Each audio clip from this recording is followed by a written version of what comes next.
এই মেঘ, পড়ে যাবি তো, ধীরে ধীরে নাম। মরিয়ম বেগম টেবিলে খাবার বাড়তে বাড়তে তার মেয়ের দিকে তাকিয়ে সাবধানী কণ্ঠে কথাটা বলে আবার খাবার বাড়ায় মনোযোগ দেয়। মরিয়ম বেগমের কথা শুনে টেবিলে বসে থাকা বৃষ্টি আর বর্ষা দুজনেই সিঁড়ির দিকে তাকায়। ততক্ষণে মেঘ খাবার টেবিলের কাছে এসে মরিয়মের গলা হালকা জড়িয়ে ধরে। এরপর কিছুটা দাঁত বের করে হেসে বলে ওঠে, আরে আমার সুন্দরী আম্মু, আমাকে নিয়ে চিন্তা করতে হবে না, তুমি বরং তোমার ছেলেকে নিয়ে চিন্তা করো। তোর ভাইয়ের কাণ্ডজ্ঞান বলে কোনো জিনিস যদি থেকে থাকতো, তাহলে তোকে নিয়ে কোনো চিন্তা করা লাগতো না। যাও তো তুমি, আমার ভাইয়াকে নিয়ে এসব বলবে না, আমার ভাইয়ার মতো ছেলে হয়ই না। বৃষ্টি আর বর্ষা টেবিলে বসে বসে সব তাকিয়ে দেখছে আর প্লেট থেকে খাবার তুলে খাচ্ছে। রান্নাঘর থেকে হঠাৎ করেই এবার আয়েশা চৌধুরী গলা ঝেড়ে বলে উঠল, তোমার ভাই যে কেমন সেটা সবারই জানা আছে। এর জন্যই তো সেই সকালবেলায় উঠে কোথায় বেরিয়েছে কাউকে না জানিয়ে, কোনো খোঁজ নেই। কি বলো ফুপি, ভাইয়া আবার কোথায় গেল? আর তোমরা চিন্তা করো না, ভাইয়া চলে আসবে। তুই তোর ভাইয়ের সাপোর্ট নিস, এর জন্য তোর ভাইকে কিছু বলা যায় না। আরেকজনের কথা আবার বাদ দিলে কেন ভাবি? আরেকজন আবার কে? কে আবার? আমাদের মাহিন। কথা শুনে মরিয়ম বেগম ও এবার হেসে দেয়, কিন্তু হঠাৎ মাহিনের নাম শুনে মেঘ আঁতকে ওঠে। বুকের ভেতর থুকপুকানি বেড়ে যায় মেঘের, চেহারায় নেমে আসে অন্ধকার। মেঘের সাথে মাহিনের এক আকাশ পরিমাণ দূরত্ব, যার কারণে আজ 10 বছর ধরে মেঘ মাহিনের সঙ্গে কথা বলে না। আর মাহিন দেশের বাইরে আছে 8 বছর হয়ে গেল। মেঘের কাছে সব থেকে খারাপ কোনো ছেলে থেকে থাকলে সেটা মাহিন। তবে মেঘের পুরনো কিছু খুব বেশি মনে হয় তবে মেঘের পুরনো কিছু খুব বেশি মনে নেই। সে শুধু জানে মাহিন খারাপ, তার সাথে কথাও বলবে না। সম্পর্কে চাচাতো ভাই হয় তবুও না। মরিয়ম খান হাসতে হাসতে আবারও বলে ওঠে, ও তো নেই, কিন্তু কাছ থেকে মেঘের কাছে যেন তোর ভাই নিষ্পাপ শিশু। কথাটা শুনে মেঘ দাঁত কেলিয়ে হাসতে হাসতে বৃষ্টি আর বর্ষাকে বিদায় দিয়ে আবারও ছুটে চলে যায়। পেছন থেকে মরিয়ম বেগম কয়েকবার ডাক দিয়ে বলে, এই মেঘ, খেয়ে গেলি না যে? খেয়ে তারপর কলেজ যা, একা একা যাস নে কিন্তু। মেঘ কতটুকু শোনে কে জানে, তবে যতটুকু শোনে তার উত্তর দেয়, কলেজ থেকে এসে খাবো, এখন খাওয়ার সময় নেই। কথাটা বলতেই মেঘ আড়াল হয়ে যায়। মরিয়ম বেগম এবার টেবিলে তাকিয়ে বৃষ্টি আর বর্ষাও হাসছে। মরিয়ম বেগম এবার ওদের একটা ধমক দিয়ে বলে ওঠে, কি রে, তোরা খাচ্ছিস না কেন? তাড়াতাড়ি খেয়ে নে। মানজুর চৌধুরী এবং নাইমুর চৌধুরী দুই ভাই এবং তাদের দুই বোন, একজনের নাম আয়েশা চৌধুরী, আরেকজনের নাম আঞ্জুম চৌধুরী। মনিজুর চৌধুরীর একমাত্র ছেলে মাহিন। মাহিন ছোটবেলায় তার মাকে হারিয়েছে, কেননা মাহিনের বয়স যখন 4 বছর, তখন মাহিনের আম্মু মাহফুজা বেগম মাহিনকে এবং পুরো পরিবারকে ছেড়ে চলে যায়। এরপর থেকে মাহফুজা বেগমের নাম পর্যন্ত এই পরিবারে নেওয়া নিষেধ। নাইমুর চৌধুরী ও মরিয়ম বেগমের এক ছেলে এক মেয়ে। বড় ছেলের নাম নিলয় এবং মেয়ের নাম মেঘ। আয়েশা চৌধুরীর দুই মেয়ে, একজন বর্ষা আর একজন বৃষ্টি। বৃষ্টি এবার 8ম শ্রেণীতে পড়ে আর বর্ষা 4র্থ শ্রেণীতে। মামি, নানু কবে আসবে? তোদের নানুর আজকে আসার কথা, সকালে ফোন দিয়েছিলাম, তখন বলল। কথাটা শুনতেই বর্ষা আর বৃষ্টি খুব খুশি হয়ে নিজেদের খাওয়ায় মনোযোগ দেয়। সাজিদা বেগম মঞ্জুর চৌধুরী, নাইমুর চৌধুরী, আয়েশা চৌধুরী ও আঞ্জুম চৌধুরীর আম্মা। কিছুদিন আগে তিনি আঞ্জুম চৌধুরীর বাসায় বেড়াতে গিয়েছে। মঞ্জুর চৌধুরীর পরেই আঞ্জুম চৌধুরী, তারপর মেঘের বাবা এবং সবার ছোট বৃষ্টি ও বর্ষার আম্মু। আয়েশা চৌধুরীর স্বামী বিদেশে থাকায় এবং অনাথ থাকায় সবাই এই বাড়িতেই থাকেন। গ্রামের সবচেয়ে বড় বাড়ি হলো চৌধুরী বাড়ি। নাম সুনাম সব দিক থেকে এগিয়ে এই চৌধুরী বাড়ি। দুই ভাই মিলে তিলে তিলে কষ্টে তাদের নিজেদের ব্যবসা দাঁড় করিয়ে আজ তারা এই অবস্থানে আসতে পেরেছে। শহর খুব বেশি দূরে নয়, তবুও তারা সবাই গ্রামে থাকতে পছন্দ করেন। শহরেও তাদের ব্যবসা থাকলেও তারা এখান থেকে সব সামলিয়ে নেন। রাস্তা দিয়ে বেরিয়ে কিছুদূর যেতেই নীলিমা আর রাইসার সাথে দেখা। দুজনেই মেঘের বেস্ট ফ্রেন্ড। তিনজনে মিলে সেই স্কুল জীবন থেকে বন্ধুত্ব। যদি দুজন কলেজে না যায় তাহলে বাকি একজনও তাদের সাথে তাল মেলায়। তারা তিনজন প্রেম না করার প্রতিজ্ঞা একসাথে করলেও ছিটকে যায় রাইসা। মেঘ এবং নীলিমা দুজনে মেনেও নিয়েছে, কেন তাদের কাছে রাব্বি ছেলেটাকে ভালো মনে হয়েছে। যতবার তাদের সামনে এসেছে তাদেরকে আপু ছাড়া ডাকে না। এমনকি মেঘও নীলিমাকে তার ভাই নিলয়ের মতো সব বিপদ আপদ থেকে আগলে রাখে। মেঘকে দেখে নীলিমা আর রাইসা দুজন একসাথে খুশি হয়ে মেঘকে জিজ্ঞেস করে, কি রে সুন্দরী, আজ এত দেরি করলি কেন? ধুর, আমি মোটেও সুন্দরী না। থাক জানো, আর রাগ করতে হবে না। রাগলে তোমার গাল দুটো আরো লাল হয়ে যায়, যেন পাকা দুটো টমেটো। কথাটা বলে রাইসা জোরে হেসে দেয়। তা দেখে মেঘের গা জ্বলতে থাকে। মেঘ রাগ দেখিয়ে ওদেরকে একা রেখে সামনে এগিয়ে যায়। নীলিমা এবার রাইসাকে ধমকের স্বরে বলে ওঠে, তুই ওর সাথে ফাজলামো করিস কেন? জানিস যে এগুলো শুনলে রেগে যায়। দিদি তোর আগে এখন মজা বোঝ। আর সারাদিন না আবার চুপচাপ বসে থাকে। মেঘ জানটুস, রাগ করিস না প্লিজ। ও মজা করছে তোর সাথে। দেখ কান ধরছে। তুই তবুও রাগ করিস না প্লিজ। মেঘ এবার তাকিয়ে দেখে সত্যি রাইসা দোকান ধরে দাঁড়িয়ে আছে আর নীলিমা ভয়ে চুপসে আছে। মেঘ ওদের এই অবস্থা দেখে উচ্চস্বরে মেঘ এবার হেসে ওঠে। এটা দেখে নীলিমা আর রাইসা বোকার মতো দাঁড়িয়ে থাকে। তাদের বুঝতে সময় লাগে না মেঘ ইচ্ছে করে এমন করেছে। মেঘও যখন বুঝে যায় তার দুষ্টুমি ধরা পড়ে গিয়েছে, কলেজের দিকে ছোটে আর তার পিছু পিছু ওরা দুজন। 11টা বেজে গিয়েছে। সাজেদা বেগম বাড়ির ভেতরে প্রবেশ করে। মেঘ, বর্ষা আর বৃষ্টি তারা স্কুল কলেজে থাকায় সাজেদা বেগম কাউকে ডাক দেয় না। সাজেদা বেগম সোফায় বসতে বসতে নিজের কাপড়ের আঁচল দিয়ে কপালের ঘাম মুছতে থাকে। মরিয়ম বেগম এক গ্লাস শরবত বানিয়ে নিয়ে আসে। সাজেদা বেগম শরবত নিতে নিতে জিজ্ঞেস করে, নিলয় কই? ওকে তো দেখছি না। সকাল থেকে কোথায় বেরিয়েছে মা? কাউকে জানাইনি। ফোন দিয়ে জিজ্ঞাসা করো কোথায় আছে। দিয়েছিলাম, ধরেনি। শুধু একবার বলল সে নাকি ব্যস্ত আছে। এটা বলেই ফোন কেটে দিয়েছে। ওর বড় আব্বু আর ওর আব্বুর কানে যদি যায় কি করবে হাল্লা ভালো জানেন। এমনি জানে সারাদিন টই টই করে ঘুরে, তার উপর আজকে সকাল থেকে তুমি বলছো নাকি বাড়ি মুখ হয়নি।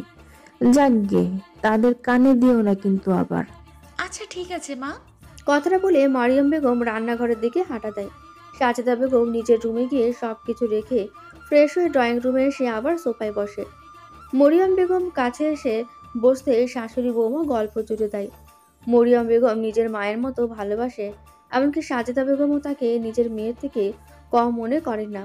আর তার নাতি নাতনি যেন তার চোখের মণি। 12টা বেজে গিয়েছে। দুজন কথা বলতে বলতে হঠাৎ বাড়ির সদর দরজায় কেউ এসে দাঁড়িয়ে বলে, ডার্লিং, ও আমার darling, hello, how are you my love? হঠাৎ এমন কথা শুনে মরিয়ম বেগম এবং সাজেদা বেগম দরজার দিকে তাকাতে দেখতে পায় নেভি ব্লু কোট আর স্যুট পরে বুকে শার্টের বোতামে সানগ্লাস জড়িয়ে মাহিন দাঁড়িয়ে আছে আর তার পেছনে নিলয় দাঁড়িয়ে হাসছে। সাজেদা বেগম জোরে ডাক দিয়ে ওঠে, মাহিন! অমনি মাহিন সোজা দৌড়ে আসে তার দাদির কাছে। মরিয়ম বেগম যেন স্বপ্ন দেখছেন। ছোটবেলায় নিজের মাকে হারানোর পর থেকে মরিয়ম বেগম মাহিনকে যথেষ্ট আদর করতেন। হঠাৎ এতগুলো বছর পর মাহিনকে দেখে চোখ দিয়ে কয়েক ফোঁটা জল বেরিয়ে যায়। মাহিন প্রথমে দাদির দিকে আসলেও মরিয়ম বেগমের কাছে যায়। মুখে একরাশ হাসি নিয়ে বলে, কেমন আছো ছোট আম্মু? মরিয়ম বেগম যেন এখনো ঘোরের মধ্যে আছেন। তিনি মাহিনকে আগে ছুঁয়ে দেখে তারপর আবেগে আপ্লুত হয়ে মাহিনের মাথায় হাত বুলিয়ে দিতে দিতে কান্না করে দেয়। তবে মুখে ঠিকই হাসি আছে। ভালো আছি, তুই কেমন আছিস? আমিও ভালো আছি, তবে কোথায় যেন পোড়া পোড়া গন্ধ বের হচ্ছে। মাহিন কথাটা বলেই ভ্রু নাচায়। মরিয়ম বেগম এবার মিটিমিটি হাসছে। মাহিন ঘুরে দাঁত কেলিয়ে হেসে বলে, আরে হ্যাঁ, এখান থেকে পোড়া পোড়া গন্ধ এখান থেকে আসছে। আয়, কি পড়ছে তোকে দেখাচ্ছি। মাহিন তার দাদির কোলে মাথা রাখে। মরিয়ম বেগম রান্নাঘরের দিকে যায় মাহিনের জন্য খাবার আর শরবত বানাতে। নীলা সবগুলো লাগেজ আর ব্যাগ রেখে দৌড়ে এসে প্রকুচকে বলে, নাও নাও, আমার ভাগে ভাগ বসানোর লোক এসে গেছে। ও দাদি, আমাকে দেখি ভুলে গেলে? এত তাড়াতাড়ি নিজে জামাই বদলে ফেললে? নীলার কথাটা বলে অন্য পাশে সাজেদা বেগমের কোলে মাথা রাখে। সাজেদা বেগম এবার হেসে মাহিনকে উদ্দেশ্য করে বলে, হ্যাঁ রে দাদু ভাই, তুই তো এখন অনেক সুন্দর হয়ে গেছিস। কেন? আমি কি আগে সুন্দর ছিলাম না? তুই তো আগে কালা ছিলি, এজন্য বললাম। নিজে মনে হয় বিশ্ব সুন্দরী, নইলে কি আর আমার দাদা তোমাকে রেখে চলে যেত? এই তুই কি বললি? না মানে, আজকে কি বার ডার্লিং? আজকে মঙ্গলবার, তবে তোর কপালে শনি আছে। এসব কাণ্ড থেকে রান্নাঘর থেকে মরিয়ম বেগম আর কোলে এখনো শুয়ে থাকা নিলয় হাসছে। এটা থেকে সাজেদা বেগম এবার নিলয়ের কান ধরেও টেনে তোলে। নিলয় একটু ব্যথা পেয়ে বলে, আমি কি করলাম দাদি? তুমি আমার সাথে এমন করছো কেন? তোর ভাই একা কেন শাস্তি পাবে? দুটোই পাবি। তোরা একসাথে দুজন প্ল্যান করে আজ এই কাজ করেছিস, তা আমার বোঝা শেষ। এমন সময় দরজা দিয়ে আয়েশা চৌধুরী বৃষ্টি আর বর্ষাকে নিয়ে স্কুল থেকে ফিরেছে। বৃষ্টি আর বর্ষা তাদের নানুকে দেখে দৌড়ে খুশি হয়ে ভেতরে ঢোকে। মাহিনের সাথে তারা কথা বলার কারণে মাহিনকে দুজনেই চেনে, তাই দুজন কনফিউশনে পড়ে যায়। কার কাছে আগে যাবে, ভাইয়ার কাছে নাকি নানুর কাছে। দুজনেই মাহিনের কাছে যায়। বর্ষা তো রীতিমতো খুব খুশি হয়ে মাহিনকে জড়িয়ে ধরে। আয়েশা চৌধুরী খুব খুশি হলেও ওদের দুজনের এই অবস্থা দেখে হাসতে হাসতে বলে, কিরে তোরা দুটোর এই অবস্থা কেন? আর মাহিন তুই কখন এসেছিস? কান ধরা অবস্থায় মাহিন বলে, একটু আগে আসলাম, আর কাউকে না জানিয়ে আসছি জন্য এমন হয়েছে। তোদের সাথে এমন হওয়াই উচিত। ঠিকই আছে। এর মধ্যে মঞ্জুর চৌধুরী এবং নাইমুর চৌধুরীও চলে এসেছেন ছেলের আসার কথা শুনে। নাইমুর চৌধুরী তো ভাতিজিকে পেয়ে খুশিতে জড়িয়ে ধরে। মঞ্জুর চৌধুরী গুরু গম্ভীর কণ্ঠে মাহিনকে জিজ্ঞেস করে, তুমি আসবে এটা জানাওনি কেন? নাইমুর চৌধুরী এবার মাহিনকে ছেড়ে দেয়। তারপর মাহিন একটু ভয়ে ভয়ে বলে, আসলে দাদিকে আর ছোট আম্মু, ফুপি এদের মুখে হঠাৎ হাসি দেখার জন্য এইভাবে আসা। মঞ্জুর চৌধুরী ভ্রুযুগল নাকের ডগায় টেনে চেহারায় গম্ভীরতা বজায় রেখে আবার বলে, জানিয়ে আসলেও তো খুশি হতো সবাই। তাহলে আর সারপ্রাইজ কিভাবে হলো? তুই ঠিক করেছিস, যা তো অনেকক্ষণ এসেছিস, এখন ফ্রেশ হোসনি। কখন কি খেয়েছিস কে জানে, ফ্রেশ হয়ে আয়। আমি কোন রুমে যাব ছোট আম্মু? আপাতত নিচের বাদিকে রুমে তুই যা। তোর রুমে তো তোর দাদি তালা দিয়ে রেখেছিল, সব অগোছালো আছে। সেটা আজই ঠিক করিয়ে দিয়ে নেই, তখন ওটাতে চলে যাস। মাহিন একগাল হেসে মাথা নেড়ে হ্যাঁ বলে রুমের দিকে যাওয়ার আগেই লাগেজ থেকে সবার জন্য যা এনেছিল সব দিয়ে দেয়। বাবা চাচার জন্য দুটো সুন্দর দেখে পাঞ্জাবি আর জায়নামাজ এনেছে, আর সবার জন্য কম বেশি সবকিছু নিয়ে এসেছে। বৃষ্টি আর বর্ষা যা যা আনতে বলেছিল সব এনেছে, তাই তারা ভীষণ খুশি।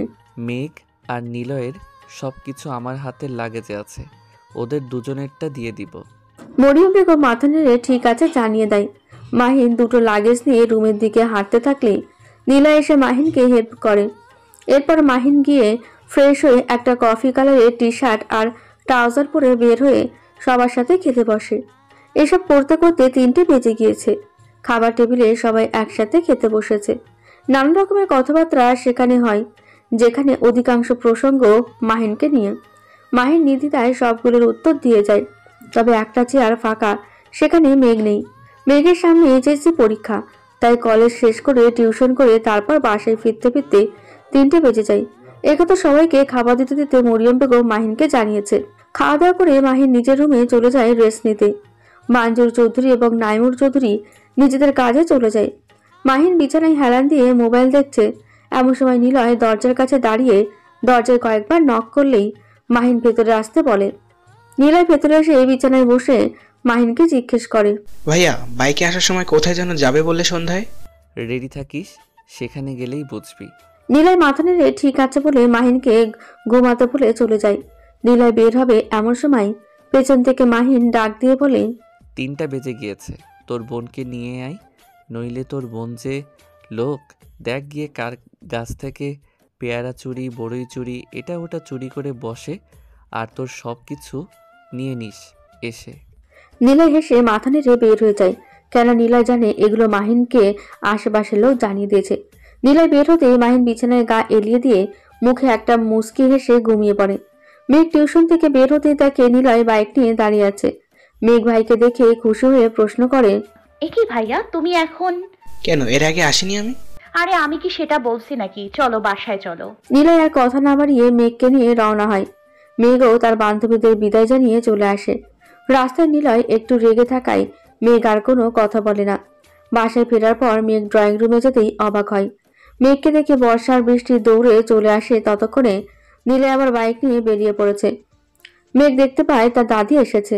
মেঘ খুব খুশি হয়ে দাদির কাছে যেতে লাগলেই বৃষ্টি আর বর্ষা খুশিতে গদগদ হয়ে ড্রেস চকলেট দেখিয়ে মেঘকে বলে, বলো তো আপু, এগুলো কে দিয়েছে? কে আবার? দাদি দিয়েছে। না আপু, ভুল বলেছো, এগুলো সব মাহিন ভাই এনেছে। মাহিনের নাম শুনতেই মেঘের বুকে ধুকপুকানি যেন থেমে যাওয়ার অবস্থা। নিঃশ্বাসটাও বন্ধ হওয়ার উপক্রম। গলা দিয়ে কোনো আওয়াজ বের হচ্ছে না, একদম থ হয়ে দাঁড়িয়ে আছে। শরীরও যেন নাড়াতে পারছে না, সাথে কপাল ঘামতে শুরু করেছে। বর্ষা মেঘকে ধাক্কা দেয়। বর্ষার ধাক্কায় যেন মেঘের কোর কাটে। এই ব্যাপারে কোনো উত্তর না দিয়ে সোজা নিজের রুমে গিয়ে ফ্রেশ হয়ে টেনশনে না খেয়ে ঘুমিয়ে পড়ে। সাজেদা বেগম মেঘকে খেতে ডাকতে গিয়ে মেঘকে ঘুমাতে দেখে ফিরে আসে। সন্ধ্যায় মাহিন ঘুম থেকে উঠে ফ্রেশ হয়ে রেডি হয়ে বের হতে লাগলেই সাজেদা বেগম প্রশ্ন করে, দাদু ভাই কোথায় যাস? একটু কাজ আছে ডার্লিং, আসতে দেরি হবে। এতদিন পর আসলাম, একটু বের হই। নিলয় সাথে যাবে। সাজেদা বেগম যেতে বলে নিজের মতো করে পান চিপোতে ব্যস্ত হয়ে যায়। রান্নাঘর থেকে মরিয়ম বেগম আর আয়েশা চৌধুরী কিছু জিজ্ঞেস করার আগেই যখন দেখে সাজেদা বেগম পারমিশন দিয়ে দিয়েছে, তখন আর কিছু না বলে রান্না বান্নায় মনোযোগ দেয়। এতদিন পর ছেলেটা ফিরেছে, তার পছন্দের সবকিছু রান্নায় যেন নিজেদের সবটুকু দিয়ে উঠে পড়ে লেগেছে। 8টা বাজতেই মেঘের ঘুম ভাঙে। ঘুম ঘুম চোখে সিঁড়ি দিয়ে নেমে ড্রয়িং রুমে বসে থাকা দাদির কোলে মাথা রেখে টিভির দিকে তাকায়। এখনো মেঘ আধঘুম অবস্থায় আছে। বৃষ্টি আর বর্ষা দুজনে পড়তে বসায়। সাজদা বেগম মেঘের মাথায় হাত বুলিয়ে দিতে দিতে জিজ্ঞেস করে, কি রে, এখন ঘুম থেকে উঠলি? আর তোর মাহিন ভাইয়া সেই সন্ধ্যাবেলাতে বেরিয়ে গিয়েছে, তুইও বিকেলে এসে ঘুমিয়ে পড়লি। এমন কথা শুনে শোয়া থেকে লাফ দিয়ে বসে মেঘ। সমস্ত ঘুম চোখ থেকে উধাও হয়ে গিয়েছে। একটা দীর্ঘশ্বাস ফেলে বিড়বিড় করে বলে, যাক বেঁচে গিয়েছি, দেখা হয়নি। ওনার সামনেই তো দাঁড়ানোর ইচ্ছা নেই। মেঘকে এমন করতে দেখে সাজেদা বেগম জিজ্ঞেস করে, তুই বিড়বিড় করছিস একা একা? তোমার সাথে কথা নেই, তুমি কিছু আনোনি আমার জন্য। সাজেদা বেগম হেসে একজোড়া সুন্দর করে বানানো স্বর্ণের কানের দুল দেখিয়ে বলে, 2 দিন পর শুক্রবারে তোর জন্মদিন, আমি আর তোর ফুপি মিলে বানিয়েছি। তোর ফুপা অসুস্থ, এর জন্য মাহিন এসেছে, জেনেও আসতে পারবে না বলেছে, কদিন পর আসবে। ফুপি আসবে না শুনে মেঘ প্রথমে মন খারাপ করলেও কানের দুল দেখে খুশিতে আত্মহারা হয়ে পড়ে। চোখ দুটো ঝলমল করছে খুশিতে। মেঘ তার দাদির গলা জড়িয়ে ধরে। নিলয় সে কখন থেকে বসে আছে। সন্ধ্যাবেলা মাহিন সঙ্গে করে এনেছে দেখে বিয়ে বাড়ি মনে হলো। মাহিন এই অবধি কিছুই বলেনি। রাত 9:20 বাজে। নিলয় অধৈর্য হয়ে পড়েছে। মাহিনের কয়েকটা বন্ধুও এসেছে। তারা নিলয়কে চিনলেও তাদের থেকেও কিছু শুনতে পায়নি। হঠাৎ রাব্বি দৌড়ে এসে মাহিনকে জড়িয়ে ধরে বলে, বন্ধু, কত বছর পর তোর সাথে দেখা, আমি ভাবতেই পারছি না। কিরে, তুই রেডি হসনি কেন এখনো? ভাইয়া রেডি হবে কেন? আরে নিলয়, আজ তো মাহিনের বিয়ে। হোয়াট?